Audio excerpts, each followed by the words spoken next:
Hi, this is Priya. Welcome to Prithvi News. Vadde Obanna ఆశయాలు సాధించాలి. తెలంగాణ రాష్ట్ర ప్రభుత్వ విప్ ఆలేరు ఎమ్మెల్యే బిర్లా ఐలయ్య యాదాద్రి భువనగిరి జిల్లా ఆలేరు పట్టణ కేంద్రంలోని ప్రాథమిక ఉన్నత పాఠశాల వద్ద వడ్డే ఓబన్న విగ్రహాన్ని తెలంగాణ రాష్ట్ర ప్రభుత్వ విప్ ఆలేరు ఎమ్మెల్యే బిర్లా ఐలయ్య ప్రారంభించారు. ఈ కార్యక్రమంలో వడ్డే ఓబన్న విగ్రహదాత ఇరిగిదిండ్ల వెంకటేష్, రాష్ట్ర వడ్డెర సంఘం corporation MBC chairman Jaipal Vadde, Obanna సభ అధ్యక్షులు వల్లపు ఉప్పలయ్య, రాష్ట్ర బాల హక్కుల సమితి అధ్యక్షులు సరిత, పట్టణ కాంగ్రెస్ పార్టీ అధ్యక్షుడు ఎండి ఎజాజ్, ఆలేరు మాజీ MPP Gandhamalla Ashok, Aleru CI Kondalarao, Aleru SI Komandla Rajanikar Reddy, మాజీ జెడ్పీటీసీ నీలం పద్మ, మహిళా కాంగ్రెస్ పార్టీ నాయకురాలు వనిజ, జిల్లా కాంగ్రెస్ పార్టీ సీనియర్ నాయకులు చింతల పాని, శ్రీనివాస్ రెడ్డి, రాజోపేట ఓబీసీ వడ్డెర సంఘం నాయకులు గొంతు సుధాకర్, దుబ్బా వెంకన్న, ఇరగా దీంట్ల వెంకటయ్య, పల్లెపు రవి, శివరాత్రి దానయ్య, ఎత్తిరి గణేష్, గండికోట సంతోష్, ఆలకుంట్ల శ్రీనివాస్ తదితరులు పాల్గొన్నారు. గత పోరాట పటిమ ఉన్నటువంటి నాయకులను ఈ రకంగా విగ్రహాలు పెట్టుకోవడం వల్ల వాళ్ళ చరిత్ర ముందు తరాలకు ఆదర్శంగా ఉండాలి, వాళ్ళ పోరాట పటిమ భావి తరానికి ఉండాలని చెప్పి ఆ మహనీయుల విగ్రహాలు పెట్టుకోవడం, వాళ్ళ విగ్రహాలు పెట్టడమే కాదు వాళ్ళ ఆలోచన విధానం స్వతంత్రం రాకముందుకు రవి అస్తమించని బ్రిటిష్ సామ్రాజ్యాన్ని గడగడలాంటినటువంటి ఆనాటి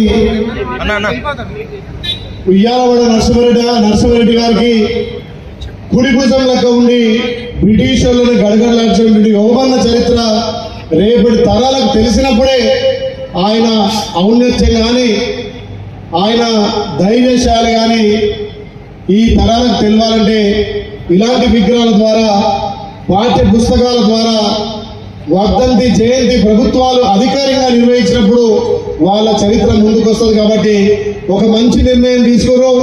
నాకు తెలిసి ఈ ఉమ్మడి నల్గొండలో ఇది మొదటి విగ్రహం అనుకుంటా. మరి ఎక్కడైతే నేను ఓబన్న విగ్రహం చూడలే, మొదటగా ఓబన్న విగ్రహం పెడుతుంటే చాలా సంతోషం వచ్చిన.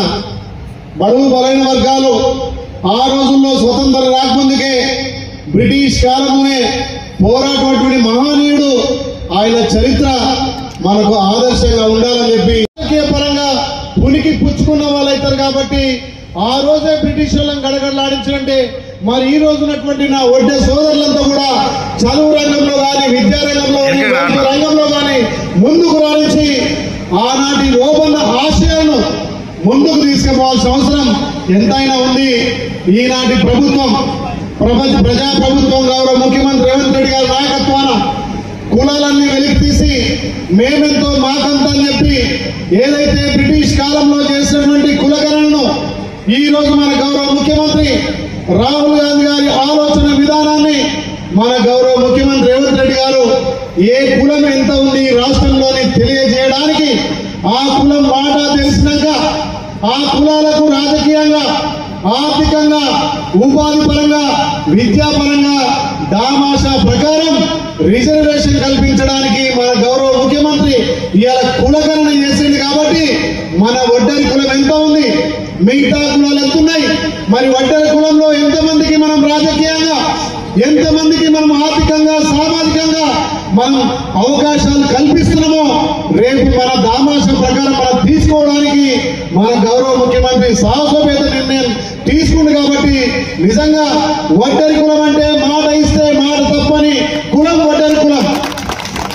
నేను ఎందుకంటున్నంటే మొన్న జరిగినటువంటి ఆలేరు ఎలక్షన్ లో, నా ఎమ్మెల్యే ఎలక్షన్ లో నాకు ఆ రోజైతే ఉన్న ఉయ్యాలవాడ నరసింహారెడ్డికి ఎట్లయితే అండ ఉండి ఓబన్న కొట్లాడిండో, ఈ ఆలయ నియోజకమైనటువంటి నా మిత్రులంతా కూడా నాకు అండ ఉండి ప్రతి గ్రామాల 199% నా వడ్డెర కులస్తులంతా నా గెలుపులో కీలకంగా ఉండి నాకు 50,000 మెజార్టీ ఇచ్చినంటే నా వడ్డెర కులమే అని చెప్పి నాకు సహకరించిందని చెప్పి సభా ముందు తెలియజేస్తూ అన్ని విషయాల్లో మీ జాతికి, మీ కులానికి తప్పకుండా దామాషా ప్రకారం రేపొచ్చే స్థానిక సంస్థల్లో ఆలయ నియోజకంలో నా వడ్డెర కులస్తులందరూ కూడా పెద్దపీట వేస్తామని చెప్పి మీ సభా ముందు మాటిస్తున్నా.